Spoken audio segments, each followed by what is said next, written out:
Welcome back, you lovely people. This is video 2 of 3 for Saturday the 10th of September, the next sale at Manor Park Classics, and this is a wonderful place to start. This is kind of like our little mini festival of the unexceptional here. Cars that you used to see everywhere, but you just don't see anymore. We're starting with this literally super 1967 Ford Cortina 1500 Super, and I would say this car really is very super because it's only done 64,000 miles. If you were a dad in 1967, this is the car you probably aspired to have. If you were a successful sales rep, good family man, this is the car you'd have wanted. It's lovely, 2 former keepers, original spec, original green logbook on this, matching Firestones as well. It's just had a cylinder block and rebore, spare wheel, original toolkit, and just a really nice car. Just if you look inside, I would say that's original interior, and my word, what a lovely level, just honest, incredible thing that is. Now these Fords, unlike some of the RSs and XRs, aren't massively expensive. So this is estimated at £9,000, top estimate. What a cracking thing. Just, again, needs nothing, just wants polishing, enjoying. Moving on to this. Well, I've got a sneaking suspicion this beautiful little 1989 Nova 1.2L might get purchased by somebody because the shell is so good. I'd bet money on that being slammed on split rims with a red top in it before too long. This has only done 22,000 miles. It's a manual, 4 former keepers, period radio, standard interior. I mean, what could you do with this? So much. It's the perfect basis for a project car because it's such a good shell. Or just run it as it is, run it with the wheel trims on, the perfect velour interior, and just win. Win at life. Great little usable hatchback. Use that in every nice summer month. Lock it away for the winter, keep the salt off it. 22,000 miles. We've estimated that, ready?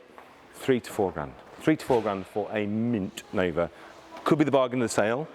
Now, if you're like me, if you love Haggerty's Festival of the Unexceptional, you'd have noticed that the winner of this year's show was not dissimilar to this. It was a wonderful Astra Merit. This is a rather more exclusive Astra 1.4 GLS 1993. This is an exciting car because it's no reserve. 34,000 miles, 3 former keepers. This is like going into a Vauxhall showroom in 1993. It's a proper little time warp, this thing. Look at the condition of the alloys, look at the condition of the interior, the paintwork, the roof, 3 keepers, original spec, full service history, just had the cam belt changed 2,000 miles ago. It has got all original paintwork. It's never seen a welder. It's got its original dealer rubber mats in. The wheels have just been refurbished. It's been garaged its entire life. Guys, this is a no reserve car. My favourite 2 words in the whole of auction parlance, no reserve. You could buy that, I don't know, for a couple of grand you could buy that for. 3 tops. And just, again, take it to Haggerty Fest, the Unexceptional. One of these won the concours this year, really in not much different condition to that. And just a very cool, usable classic. Lovely, lovely thing. Could go for a bargain, you just don't know. That's why you should come on the day or register to bid, because when the car's no reserves, ask me how I know. I've had cars out of this auction at no reserve for great prices. Sometimes they go for a bargain. That's the beauty of a no reserve sale. Who doesn't love a Moggy Traveller? 1968 Morris Minor 1000. It's had, and you can tell, a no expense spared restoration. The wood, to me, looks all new. The paintwork is flawless. In 2016, they spent an enormous amount of money on this car. Over 3,300 was spent in 2021. Just recommissioning it, getting it back on the road. Got great chrome, new radiator, distributor, brake cylinder and carburettor. It's got matching Bridgestones. It's got these very nice later uprated seats out of something a bit more modern but looks in keeping still. It's got all of the history and it was driven here and it drives like a little Swiss watch. It's just a wonderful car, that.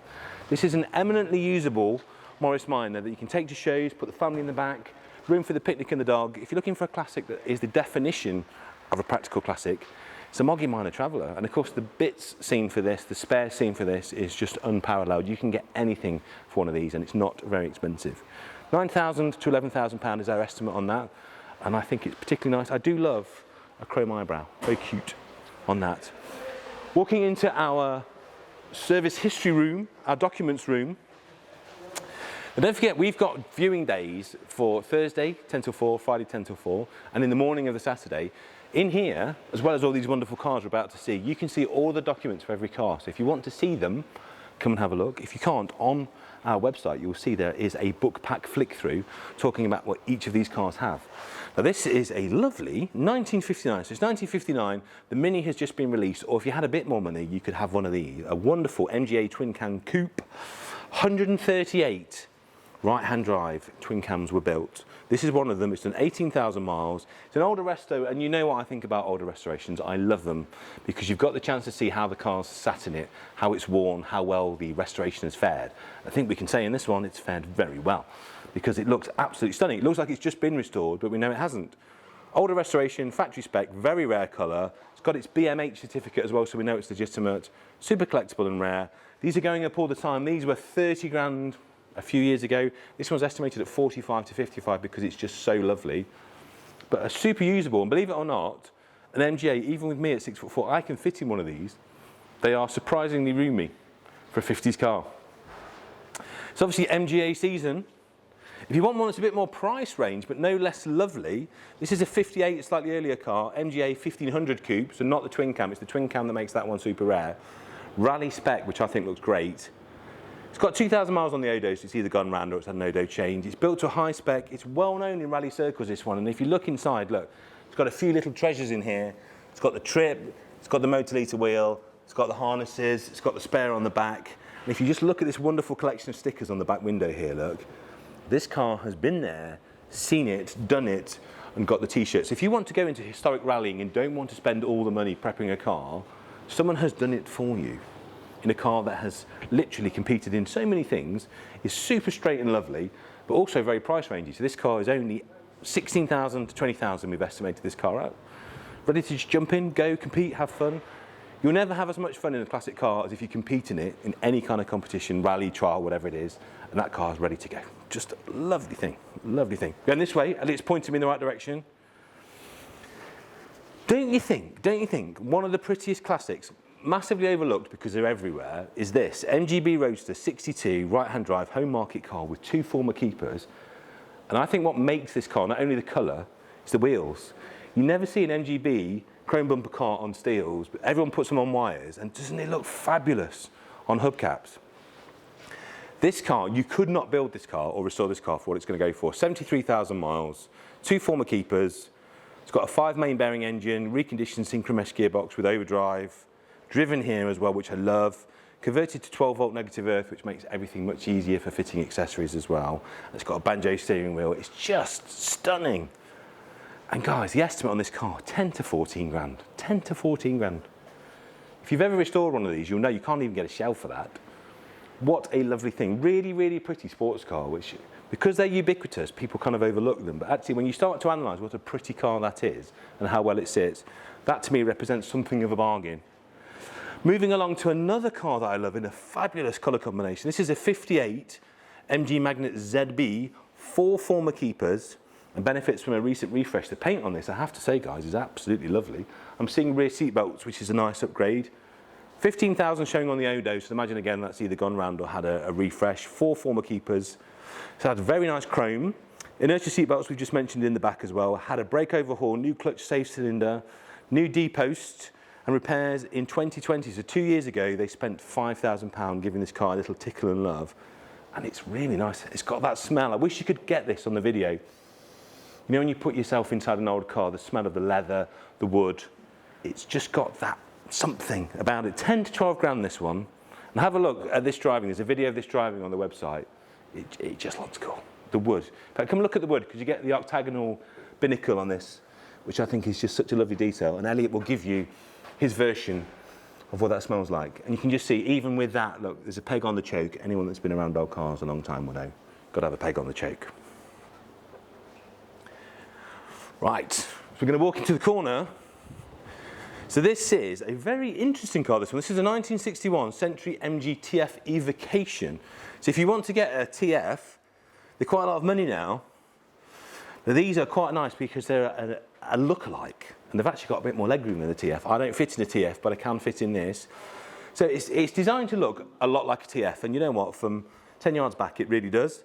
So 9,000 miles, it's pretty authentic. It's got hood and side screens as well, loads of period features and a matching set of Goodyears. Cool dashboard, which looks a lot like an MG Dash. Just an interesting, fun thing. This is a good car because it's no reserve. You could buy this for not a huge amount of money, live the MG TF lifestyle for a lot less cash, and just have a bit of fun with it. I just think that's awesome. It's even got the correct grille on look as well. Going over here, we all know what a Midget is. Obviously, impact bumper Midget. Again, these are the bargains of the MG world. but it doesn't make them not fabulous cars. Great colour, I think this is pageant blue, does it say? It's got mini lights on, which is great. Just had the seats done. Roof's very recent as well. It's been regularly serviced, including gearbox, diff, V5C, and 2 sets of keys. Now guys, look at this. Just come and have a look around the front, Elliot. Look at this. It's a cute little car that you'll have a load of fun with, in a great colour, with a wonderful interior, original period radio, estimated at 3 to 4 grand. Not a lot of money, is it? Not a lot of money at all. And again, talking about cars that are easy to maintain, like the Morris Minor, the spare scene for this from people like MGOC, so easy. You can get anything for this tomorrow. Whatever it is you need, you can have it tomorrow. Moving on, another MGA. Really nice spec, 59 this one, MGA 1600 Roadster, UK right-hand drive car, with some really nice upgrades on this, showing just over 1,000 miles. So again, I think we've either gone around or it's a speedo change. UK home market car, full weather gear, new Nexon tyres, new 4-spoke steering wheel. It's got, purists look away, this is a great mod. It's got the Ford 5-speed gearbox, which if you've ever driven one of these, you know is a phenomenal upgrade and makes them much, much nicer to drive. So also got carburetors that have been rebuilt, new points, condenser and a coil replaced, and it's regularly serviced. This, I think, is another bargainous car. It's got a few little bits of paint if you look. It's definitely what we call a 5-yarder, this one. So it's got a really nice presentation. It looks beautiful, but the paint is not perfect. If you wanted to just get a car you could use every single day, not worry about the odd chip and mark, but it's only estimated at 9 to 11 grand. So a wonderful MGA that the roof comes off, that looks very cool, but because of that slightly imperfect paint, is very price rangey, so I could recommend that one. Moving on, follow me team, the Talbot, 1936 Talbot. Where's that, Al? Round to the right.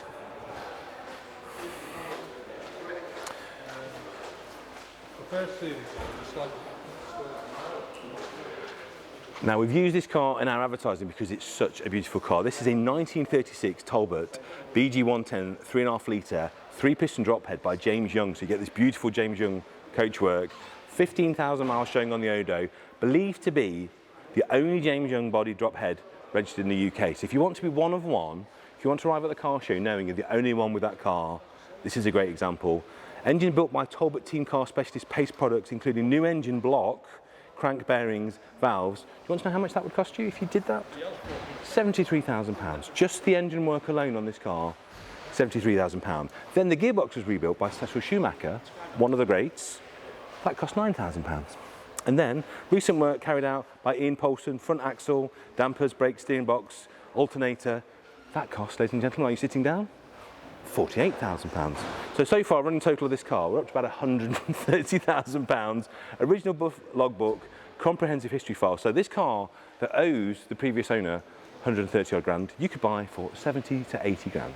If you're ever wondering why it's good advice to come to an auction and buy a pre-restored car that someone's put their heart, money, soul and effort into, here's a wonderful example. You could not build the car to this standard for twice what this car will sell for. So if you want something unique, one of one, 1936 James Young bodied car, what an absolute beauty and what an absolute bargain. So yeah, one to be recommended. Walking through to the next room. Now the debate will rage for as long as Fuzz and I will be around. Is it Van den Pla? Is it Van den Plas? I think the educated people will say Van den Plas because it's a Flemish name, so it's a hard S. The 1970 Van den Plas 1300, the Princess. If you want a little baby Bentley, so if you want to have the Wilton carpeting, the Conley leather, the picnic trays in the back, come see, in a car that fits in the tiniest parking space you've ever seen. This is epic, 68,000 miles, what a cool thing this is. Automatic, this is a baby Bentley, isn't it? Wood cappings, look. All of the bits. 2 former keepers, original spec. The first owner had this car for 37 years. We think there are only 29 examples on the road. This has to be one of the best. But again, these have never really realised, have they, the crazy money that some British classics do. You get this wonderful grille, all this kind of pretense and pomp and circumstance in a car that's about 12 feet long. This is estimated at £4,000 to £5,000, and of course will cost absolutely buttons to run. So if you want Bentley luxury in a car that's easier to park and maintain and will cost probably about 10p and 2p and 2 shirt buttons to insure, that's your one. Lot 46, really, really like that. It's just got something about it. I want to pick it up and cuddle it. Talking about other mini limos, the 1971 Wolseley 1660 with 2 owners has done 45,000 miles. Again, just beautiful inside. Leather, wood cappings, all absolutely perfect. The bodywork's in exceptionally nice condition. Original V5, matching tyres, sells brochure and literature and drives very well, say the team. We've estimated this at £6,000 to £7,000. There's a theme here, isn't there? You can buy these wonderful cars. They don't just look nice, they're lovely to be in. They have that great luxury. Not many people have them, there's not many left, and they're not a lot of money. £6,000 to £7,000, that one. Not huge amounts. Transit camper van, cooler than a VW. Speaking as someone with a VW camper, I would have to say it is. This is a 69 Ford Transit 75 camper. And what can I tell you? Well, it's done 40,000 miles. It's finished in the Lotus colours, which is pretty cool, isn't it? It's got an older restoration, which is sitting in very nicely. And just looking around where they go, it's got the odd, tiny, tiny little cauliflower, but it's a really level car. But look inside, look through the window, Elliot. Come and look how homely this looks. So it's got an older resto, it's period features, it's got an elevating roof so you can stand up inside. It's a diesel engine, so you really can use this. I mean, doesn't that look nice? Can you imagine yourself sitting there at a car show? Everyone's there sitting on their uncomfortable deck chairs. You're there with a brew on, you've made a pot noodle, you're reading the magazine, sitting there. Life is good. Even better, imagine if this was a Volkswagen, a fully kitted out Westphalia from late 60s. You're going to be spending 20, 25, 30 grand. Because it's Ford Transit diesel, 8 to 10,000. And I even like the curtains. 1965 Land Rover Series 2A, always good news. And what's nice about this, it's got the early front on it, it's got the narrow lights as well. It's got parabolic springs, which if you've never driven a car with them on, makes such a difference to how they ride. They bobble a lot less as well. It's got a Prima Perkins diesel engine, so it's got nice mods basically. Purists will go, it's got the wrong bits on. People that have driven them will go, they're fantastic upgrades. It's got 13,000 miles showing. Again, I'd imagine it's probably done a few more than that. 4 former keepers. It's got Exmoor trim hood, which is very nice actually. And anyone who's seen our episode hasn't got a Union Jack on the back, which is good. What else has it got? Passenger folding seats, side step. As I said, it's got the Prima Perkins diesel engine. It's got LED lights. It's got some nice kind of usable upgrades, which makes it a nicer car to live with. It's in Coniston Green, which I think is a classic colour for old Landys. Rubber mats and the BM8 certificate. So a nice car. And again, no reserve. What will it go for? I don't know, but again, I can guarantee it will go for less than it would have cost you to build. So bid on that one. It's a lot of fun and effortlessly cool. You look like you've got a country estate if you turn up in that. Now, these have been languishing in the bargain bin for far too long. P38 Range Rover. If you're a Guy Ritchie fan, you will know. These are gangster cool. And they're starting to get into their own now, because obviously Series 1 Range Rovers are very expensive. These are becoming a bit of a bargain. What can I say about this? It's got some mods. You either love or hate the mods. I quite like them, actually. It's got four former keepers, 4.6 autobiography. It's a 2000. It's done 136,000 miles. Top spec, obviously. Factory air suspension, which works. It drove here. Loads of MOTs and a bit of history and 2 sets of keys. But what is fun about this car, apart from the fact it's got everything on it? Another no reserve car. I think if it was mine, I'd put the wheels back to standard silver, a little bit of paint correction, and you could smoke around in this for not a huge amount of money and really feel like a nice car. The fact the air suspension is on and working is very, very good news. Could be a bit of a bargain. Watch that one on the day, registered to bid. Moving on to a car I have a huge amount of time for. Martin Buckley, if you like to read his stuff, he's a very great writer, very discerning collector. This is one of his personal cars. What can I tell you about Pre-HE? Well, the Pre-HE is obviously the early 5.3. Why are they good news? To many people, they're the purest of all the XDSs, so you get the much nicer, thinner bumpers. They're a lovely car. It's the Pre-HE as in the low efficiency engine, but they're still very nice. They drive lovely. Again, it's a 79 car, which makes it MOT exempt. It's ULEZ exempt. You can drive this car absolutely anywhere. Rare and desirable car. I think there's only about 50 or 60 Pre-HEs left. Extensively recommissioned in 21. Just a lovely colour. Sharp radio, passenger vanity mirror, matching Pirelli P5s on the Kent alloys, which is lovely as well. Decent history car, but what a nice looking thing. We've estimated that at 9 to 11 grand. You can't restore them for that, you can't build them for that. Cool, cool car, MOT exempt, tax exempt. Just have a bid on that. And Martin Buckley's owned it. I mean, come on, there's a man that knows about old cars. Moving on to another bargainous coupe from the 1990s, although this is a later car. This is the 2002 Jaguar Xkr 4.2 Coupe with 70,000 miles on the clock, 3 former keepers with just a nice service history. 20-inch split rims on it as well, which is a nice option. It's got the Recaro option as well, 13 service stamps, original handbook and wallet. Why are these good news? These will not last as long. These are going to be the next supercar bargain. They're a very, very quick car, these Xkrs. This one's estimated at £5,000 to £6,000 for a car that's only done 70,000 miles. I think, again, we'll look back on these in a year's time or 2 years' time and go, do you remember when they were sub 10K? Future classic, particularly on the factory split rims, a rare old wheel that, and very desirable. More cool Jaguars. This is the cool Jag corner. 1989 Jaguar XJS 5.3 convertible in a classic colour combination of red with very nice but slightly patinated base leather. So not a mint car, but for that all the more usable. It's got a nice interesting reg on it as well. It's got the correct alloy wheels. Yeah, that's got a good reg on it actually. But again, not perfect.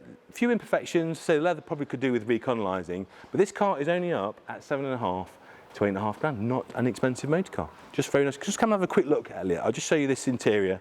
If you're bidding from afar, do you know what I mean? A little clean and a recolonized there, you'd have a very nice car, but not expensive. And the 5.3, as we all know, is a lovely engine. Just wafts, absolutely wafts on that. The Mini Cooper S. This is a great car, future classic, Frank Stephenson designed, of course, 60,000 miles in manual. You can do so much with this. I think this would be a great one to tuck away. It's got a particularly nice interior combination. It's a no reserve car, one owner, fresh MOT and a full service book pack as well. What can I say? You could get this for a few thousand. What a wonderful way to smoke about. Without doubt, these early Minis, particularly the Coupers in good colours with low mileage and good history, will be the ones that everybody will want to collect and will look back again when they're a cheap car. And with no reserve, it could be anybody's guess what that goes for. Could be a bargain. You can only bid if you're registered. Mazdas, where's the Maserati? Here it is. We seem to be doing well with these. We've had a few Quattroportes in. Very, very rare car, very desirable car this. 2000s, 22 years old. It's got a fresh MOT with no visors. It's showing 14,000, but I think it's had a speedo change on this one. Ferrari inspired 3.2 V8 twin turbo engine, one of only 340 built as a UK car from a private collection, and a full factory book pack. It's a lovely spec. It's the auto, so it's a good waftmobile. The leather's in very nice condition on this one as well. Great colour. 8,000 to 10,000 pounds, not an expensive car, but one that you could waft anywhere in and look cool. Here's a rarity. South African car, this one. 1984 Ford Xr3, no I. So it's the pre-injection car, which makes it exceptionally rare. Very cool colour, baby blue. It's done 18,000 miles, and because it's from South Africa, the body shell is much nicer than were it a UK car. There's a few tiny bits to do. Again, a car that would benefit, I think, from a paint correction. Great spec, great colour, drives very, very well. But these Fords, we all know XRs, RSs always fetch a massive premium, but this car, because of the fact it's just an earlier car, because of the fact it's got an unusual colour, you can see, if you look here as well, this is the downside to a South African car. Obviously the heat cracks the dash, so you get a really good body shell.